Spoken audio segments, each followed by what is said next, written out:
Anybody here for the first time tonight? Welcome, welcome, welcome. Welcome back. We'd like to begin with the intention of building community by having you introduce yourself to some people you don't know. Maybe I'll just say a couple things about I've been forwarded a couple of different meditation centers announcements about people's fear of the coronavirus, and how a lot of meditation centers are actually sending out announcements to say do not shake hands with each other, do not touch any doorknobs, only fist bump. One of the announcements I saw was if you're gonna just knuckles only, and remember to wash your hands. And then the meditation centers are putting hand sanitizers and wipes around, and maybe this is I'm a little suspicious or skeptical or something, but maybe that's really good idea. And anyways, we'll continue to have classes, and hope that people will show up. But also, if for some reason you don't feel comfortable showing up, you can always watch the live stream at home and still be able to sit and get the Dharma talk. And I might be sitting here by myself at some point, live streaming. So take a moment to introduce yourself to some of the people in the room that you don't know yet, but do not shake hands. I'll take a little bit of time to discuss the topic before we meditate tonight, and lay some theoretical groundwork before we do the meditation. We're in a series. Hey, Blake. We're in a series on the Brahmavihāras, on loving kindness and compassion. Forgiveness, I would add in there, although it's not one of the traditional Brahmavihāras, and appreciation. I think we did appreciation last week. And the fourth and the final heart quality, Brahmavihārā, is a Buddhist term for the wise qualities of the heart, the wisdom of the heart and the mind that remains when all of the causes of suffering have been removed, when the greed and the hatred, self-centered delusion is no longer running the show. Then what remains is a quality of kindness for all living beings, a feeling of compassion for all of the pain in the world, both internal and external, and a sense of appreciation. Empathy and is very central to what the Buddha taught about this, where we learn to empathize both with pain and with joy, and to appreciate that there's so much goodness in the world, as well as so much suffering, so much confusion, so much ignorance. And the last quality is really, really important in order to have a balanced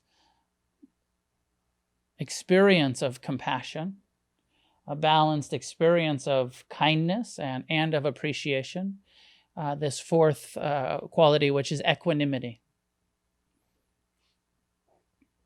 A lot of the practices, the first three practices where we're generating these qualities, as I said, I have a perspective that this is as close as Buddhism gets to what is your true nature?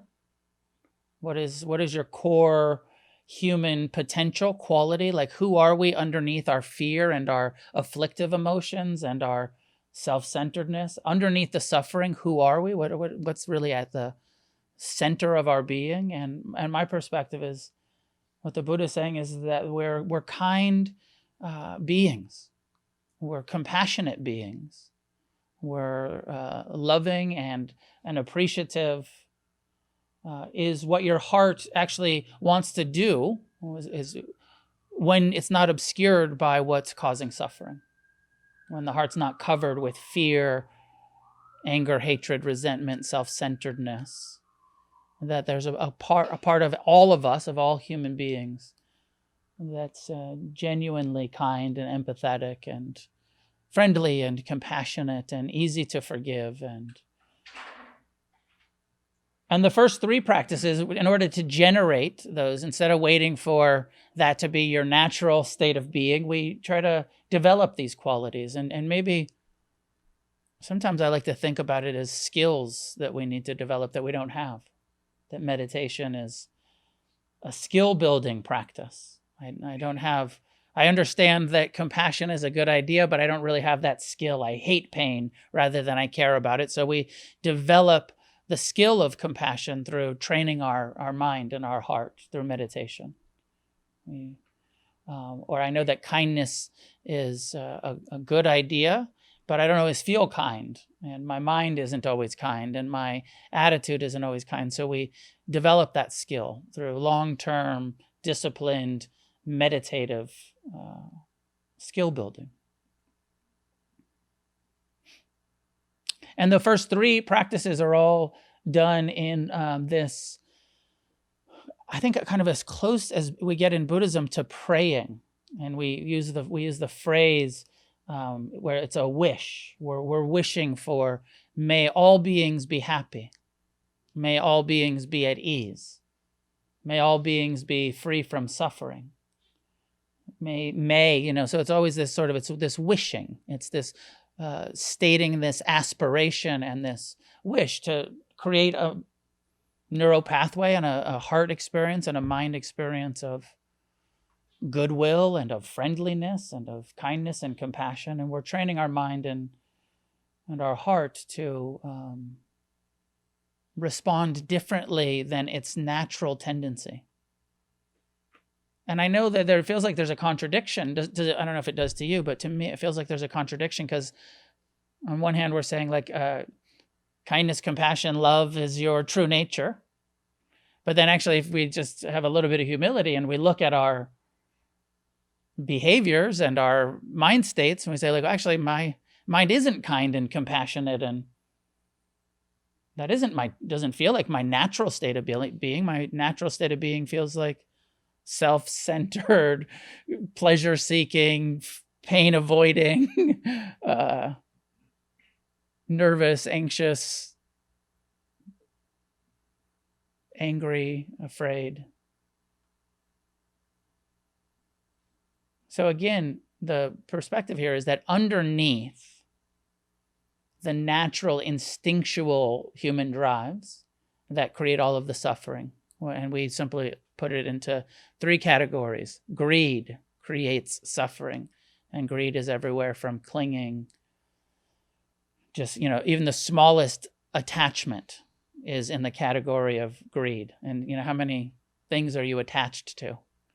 Attached to views, attached to opinions, attached to things, attached to people or places. All of the clinging that we do is in this category of greed. And so there's the really low level greed, and then there's the big, what we, often we talk about greed as like material greed, but also there's sensual greed, and there's, just this greed for permanence. Like whatever's happening, I want it to stay. If it's good, if it's pleasant, I'm attached to it. I want it to not change. And it's like this greed for the pleasant to come and stay. And then hatred, which is everywhere from like actual hatred and resentment and, violent thoughts and ill will and wishing harm upon each other or other people.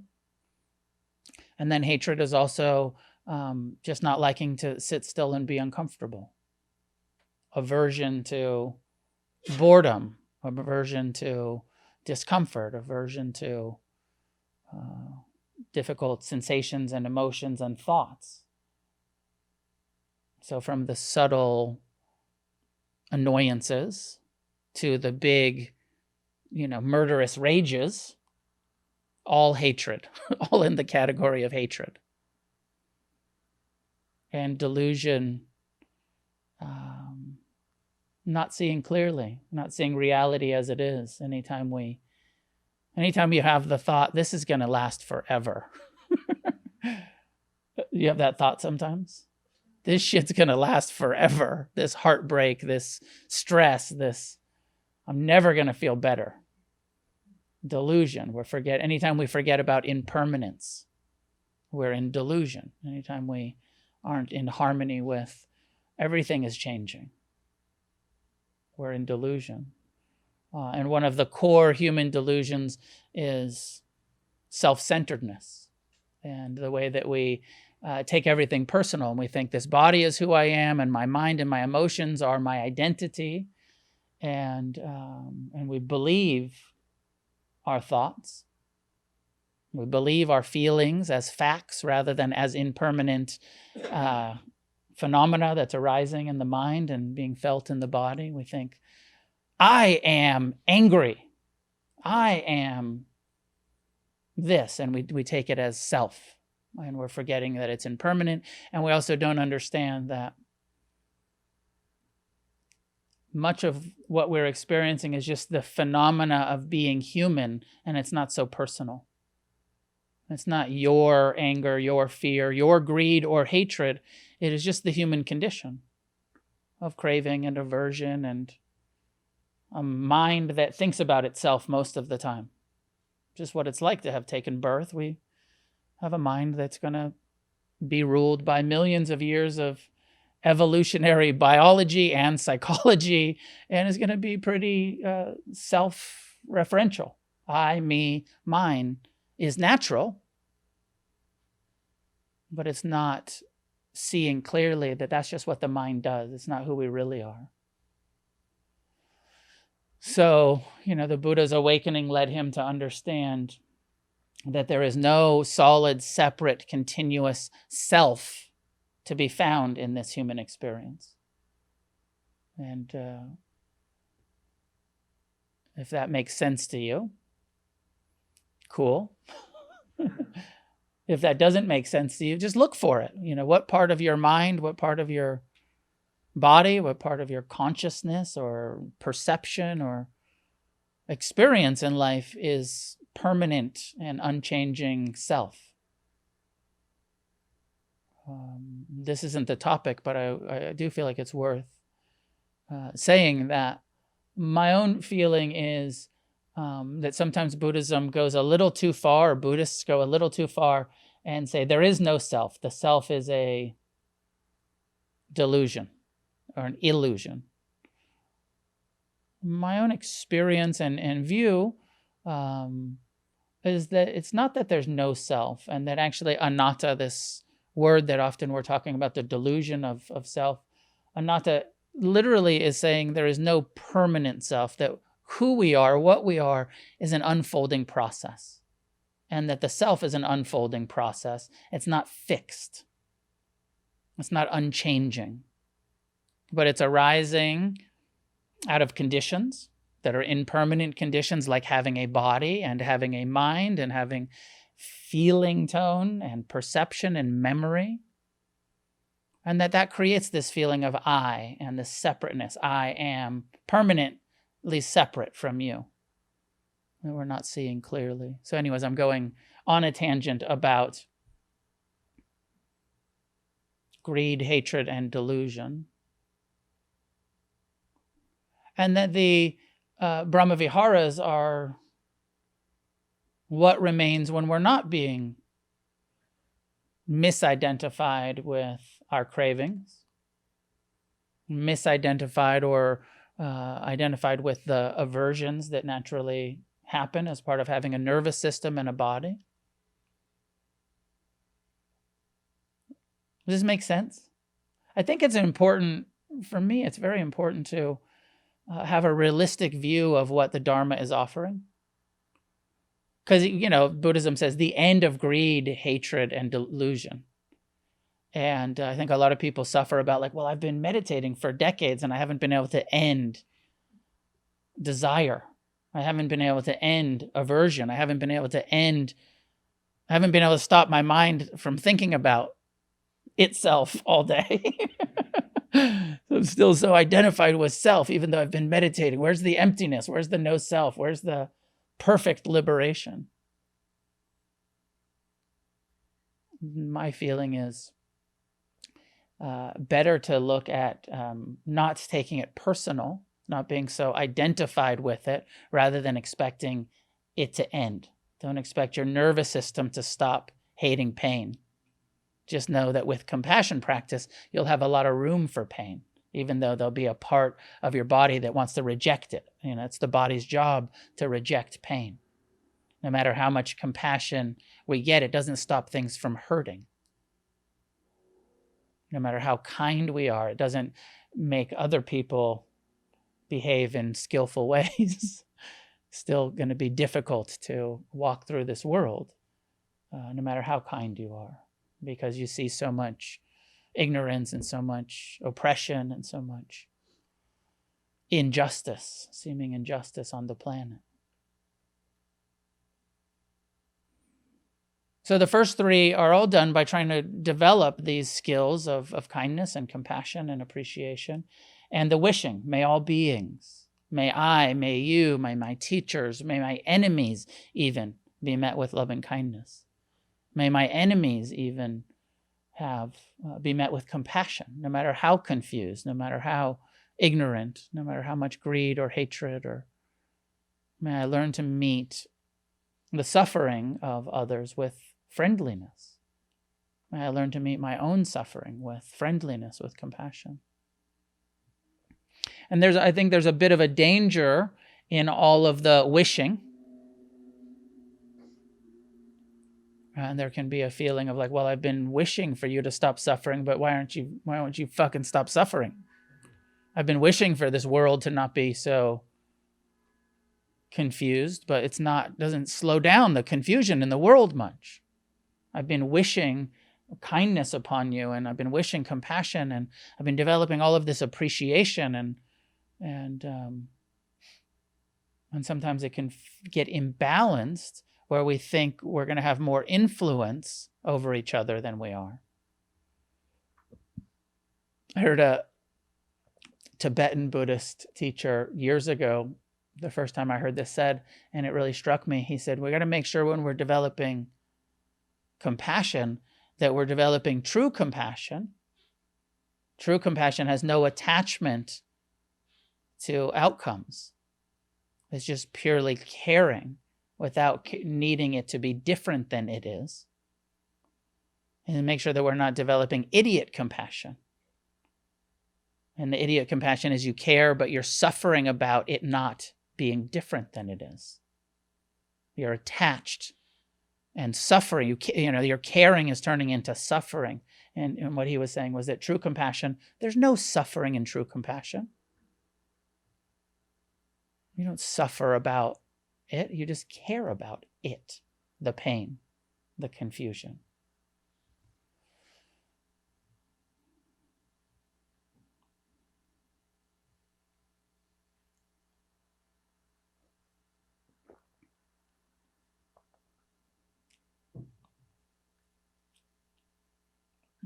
So equanimity comes in as I think a balancing and a wisdom, the wisdom of the heart and mind that understands that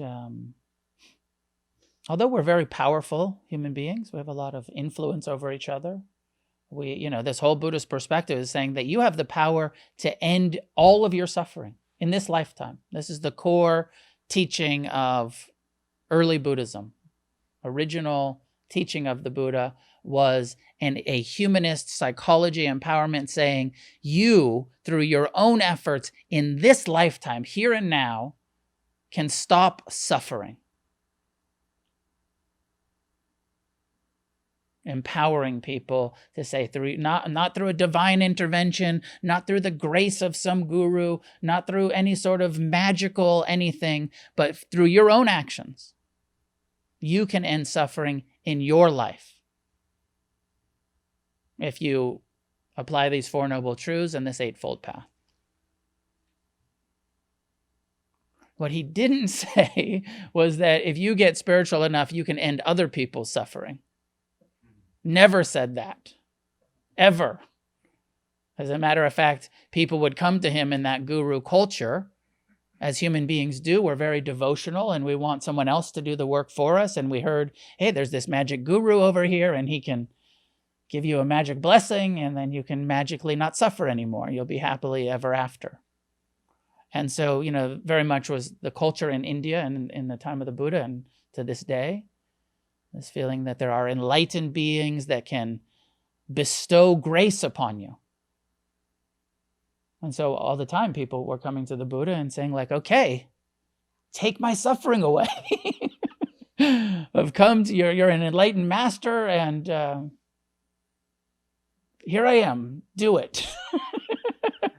Do your work, do your magic. And the Buddha was like, you're totally in the wrong place. That's not my teaching. And a perspective that said, actually, it's not possible for someone else to do anyone else's work. Nobody can do our work of non-attachment, of compassion, of kindness, of wisdom. Nobody can give you wisdom. Only you can develop wisdom for yourself. Nobody can bestow compassion into you. You have to do the work to become compassion. So it's very, the way I hear it is it's very empowering to say, you can. I encourage you. I support you. Here's the instructions. Here's how to do it. But you have to do it for yourself. And that sometimes when people are doing a lot of compassion practice or kindness practice, or they start to suffer about, I've been sending it to others so much, I've been sending it out to this world, but the world keeps disappointing me. People keep suffering. So the equanimity teaching comes in and says, remember, everyone has their own karma. Everyone can get free, but everyone's responsible for their own freedom. You can't do anybody else's work for them, no matter how much you love them, no matter how much true non-attached compassion you have, no matter how much generosity, no matter how open your heart is, how awake you are. And I think that this is important when we get stuck in this and think, well, I should be able to help others more than I can. Or even like parenting or relationships, or why won't they meditate? I can't make them meditate. Why won't they? Why can't they? Why are they still suffering? And so equanimity as this core balancing quality that understands the kindness and compassion that you develop is for your liberation.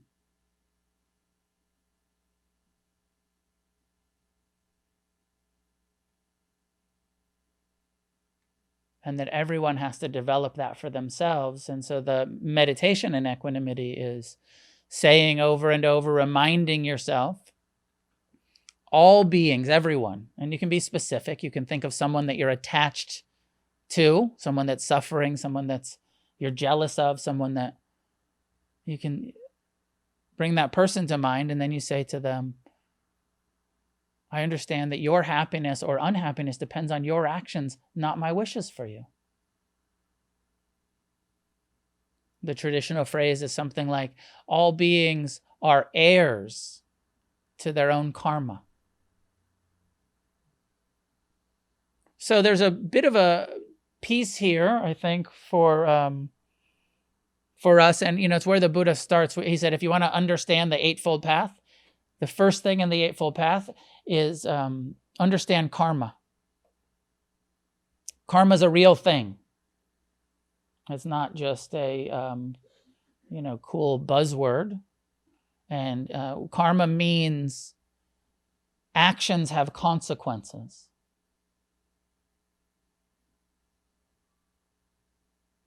Intentional, volitional actions have a consequence, and positive actions have a positive consequence, positive momentum that they create in the individual who acts in that way. And negative unskillful, unwholesome, negative actions have a consequence in the individual that intentionally acts in an unskillful, unwholesome, unwise way. Does karma make sense to you? Equanimity is a little bit difficult in this traditional way if you don't believe in karma. It's actually hard if we can't get our mind around cause and effect and total personal responsibility, then it's much more difficult to actually practice equanimity and to really settle into seeing our limitations, totally powerful over our own reality and influential over each other's.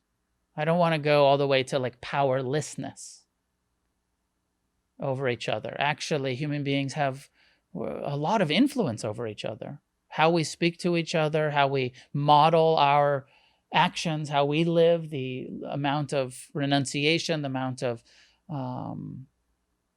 integrity, the amount of skillfulness that we bring into our life has an influence over the people around us. But even if you're perfectly enlightened, it doesn't mean that everyone around you is going to appreciate that. Some people are going to say, you were a lot more fun before you got enlightened. You're fucking boring now. Some people will really appreciate that. It's like a lot of us are in recovery. It's like, when you get sober. Some people are like, whew, so glad you're not drinking anymore. You were a fucking train wreck. And some people are going to be like, I loved the train wreck. You were a good time, except for that time you robbed my house. Other than that, you were a good time.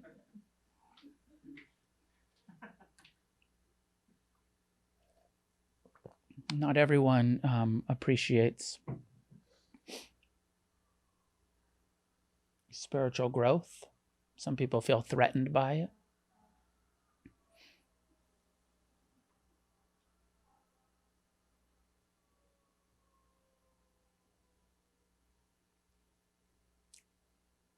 So equanimity as this balancing state of heart, state of mind, that says, I want to learn to love deeply. And I want to learn to be compassionate and kind, generous, forgiving, patient. I want to develop all of these attitudes. I want to embody that. And I understand that my kindness, compassion, generosity, forgiveness is not going to change other people. That no matter how compassionate I am towards them, I can't do the work for them. This is like Buddhist Al-Anon. This is the Buddhist antidote to codependency.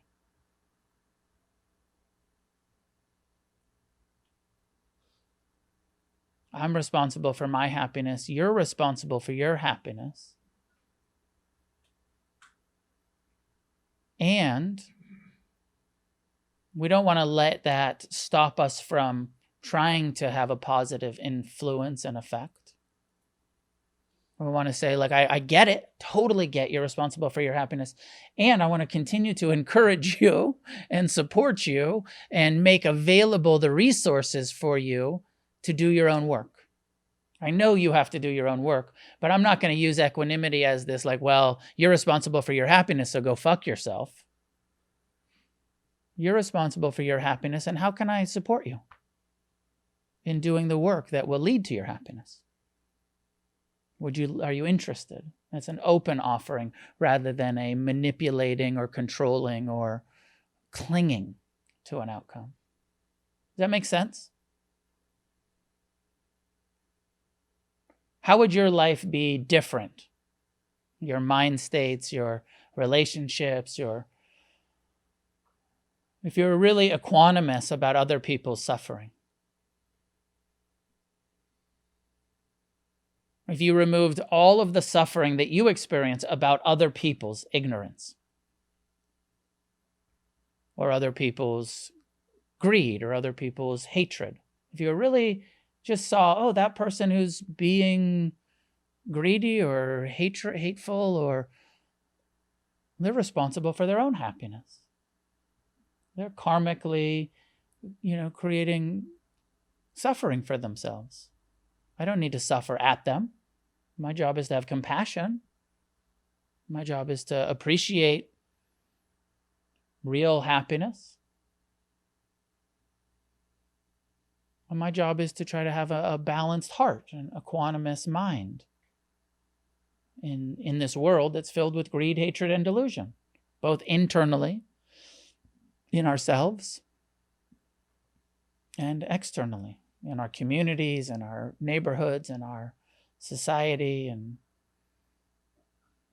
politics and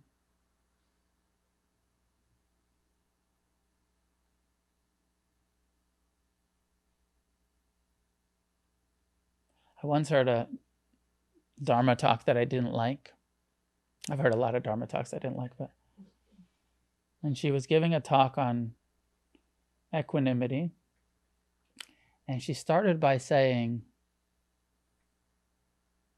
the Buddha's teaching, something like this, the Buddha's teaching tells us that we live in a just and lawful universe, that everything is just that's happening here. And it's all based on karma. Everything that's happened, there's no injustice. Try to get your mind around that. Everything that's happening is based on the causes and conditions that preceded it. That we're all creating our own unhappiness. There are no victims.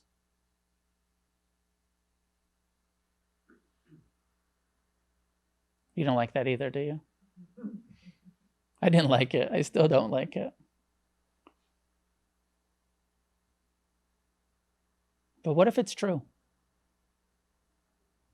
If it's true, let's just, for a minute, thought experiment.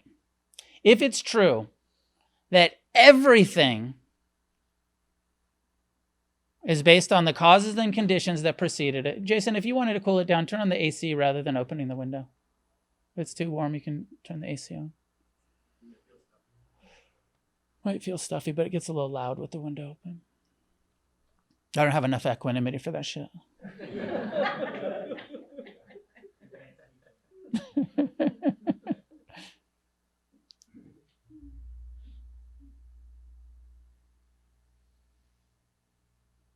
If everything was actually karmically unfolding based on every individual's past actions and their, right? Because it gets too big. Part of the reason I don't like it is because then reincarnation has to be true for karmic, for just and lawful universe, then it has to, karma has to be true. So even if you are pretty sure there's no such thing as reincarnation, just as a thought experiment, what if reincarnation was true? And what if everyone was taking birth in this lifetime and walking through this life based on karmic momentum they had created for themselves in past lifetimes?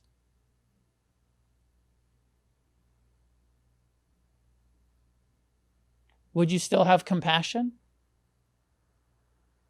Or would you say they deserve what they're getting? That's the danger here. I feel like the danger here is that rather than us saying okay, even if that's true, everyone that's suffering, even if they create it for themselves, still worthy of compassion, still worthy of love, still worthy of forgiveness. And the danger with some of these perspectives is that people will then take it and be like, oh, well, it's your karma. You created it for yourself. You deserve to suffer. You were such a schmuck in your last lifetime. No wonder you're having a hard time this time around. And so I think it's a really dangerous perspective. And it's what some of the Hindu caste system, racism and sexism and total oppression based on this kind of perspective. that says it's okay to oppress each other because it's your karma to be oppressed. Racism's okay, it's your karma. Sexism's okay, it's your karma. You, in a past lifetime, were a jerk of a man, so this time you get to be a woman that's oppressed, to get a taste of it. A little hard to swallow, right? Have more compassion for the lack of wisdom they had the last time and wish them to grow wisdom quickly. I like it. And again, like, just reflect on it for yourself. Like, if that's how you can land in it, great. I'm not saying that you need to believe this. Again, thought experiment. I'm not, but this is part of traditional Buddhist view.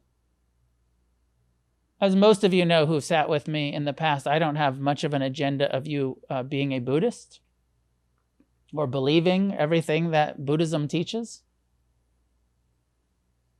But I think it's quite interesting for us to consider these perspectives, consider the possibility of some of Buddhism is so intuitive, right? Some of it is so like, of course, mindfulness helps.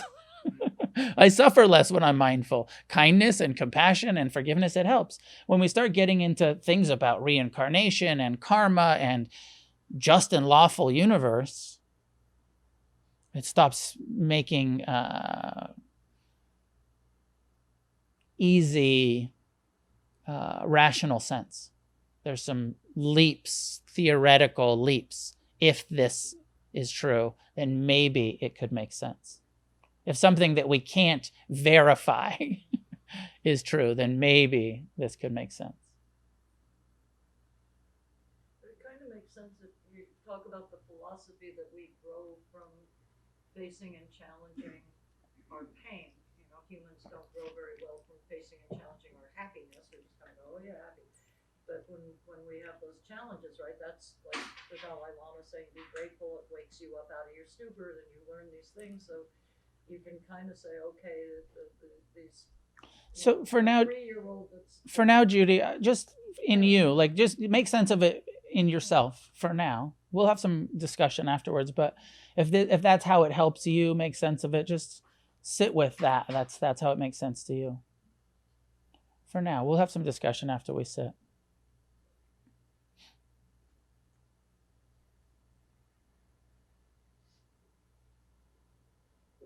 Okay, so if you want to stretch for a moment, stretch, and we will do a guided meditation.